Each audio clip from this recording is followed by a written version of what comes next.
লাইমলাইটে Bharat Pakistan match, প্রাক্তন cricketer Atul ওয়াসন ICC ফিক্সচারে। বিশ্বকাপ 2023-এর official fixture প্রকাশিত হয়েছিল 27 জুন। শরণদীপ সিং, জসপ্রীত বুমরাহের প্রত্যাবর্তন ভারতীয় দলের জন্য বড় বুস্টার হবে। কীর্তি আজাদ বলেছেন, ভারত পাকিস্তানকে হারাতে পারবে। এবার टीम इंडिया निजेर माथाय मुकुट। मुझे लगता है इंडिया पाकिस्तान की जो ये नैरेटिव है ना, वो मैचेस का इतना हाइप होता है और वर्ल्ड कप से ज्यादा इंडिया पाकिस्तान मैच की बात हो रही है।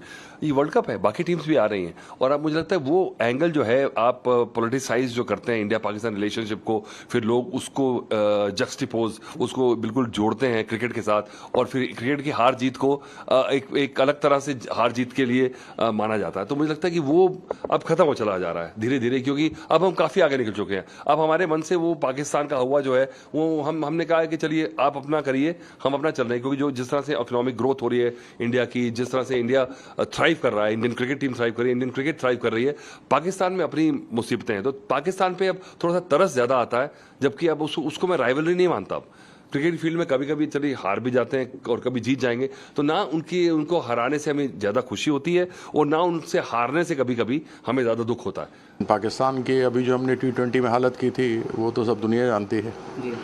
तो मैच अच्छा होगा, लेकिन अंततः भारतीय टीम ही जीतेगी, क्योंकि उसके पास एक अच्छे अनुभवी टीम है जी। सर, अभी परफॉर्मेंस है उसको लेकर क्या आपको प्रतिक्रिया सर उस पर? नहीं, वर्ल्ड टेस्ट चैंपियनशिप में जिस प्रकार से भारतीय टीम को खेलना चाहिए थी नहीं खेली। उसके लगातार 2 महीने तक वो T20 के मैचेस खेलते रहे। टेस्ट मैच बिल्कुल भिन्न होता है जी। एक दिवसीय मैचों से और T20 के मैचेस से। और T20 के पहले जो ऑस्ट्रेलिया के साथ उनकी टेस्ट सीरीज़ हुई थी वो 2 या 2.5 महीने में ख़त्म होती चली गई। किसी गेंदबाज में भी नहीं था कि चौथे या 5वें ओवर के बाद वो सटीक गेंदबाजी करे, क्योंकि 2 महीने तक उनकी प्रैक्टिस 4 ओवर तक की थी। तो हर एक ओवर में 1 या 2 बॉल लेग स्टंप पर जाकर बैट्समैन पर से वह दबाव हटा लेते थे। और एक दिवसीय मैच हमारे बल्लेबाज इतने खेले थे कि, क्योंकि वहाँ तो हर बॉल पे मारना होता है, टेस्ट मैच में बहुत संयम की आवश्यकता होती है और वो संयम नहीं दिखा और हम देखें कि उन्होंने शॉट्स खेले ज़्यादा और आउट होते चले गए। It will be very good for the Indian team because all the matches are playing in the home soil, so we know how the conditions are, and especially if we talk about the first game, India-Australia in Chennai. The Chennai is a very good wicket, it's a good batting wicket over there.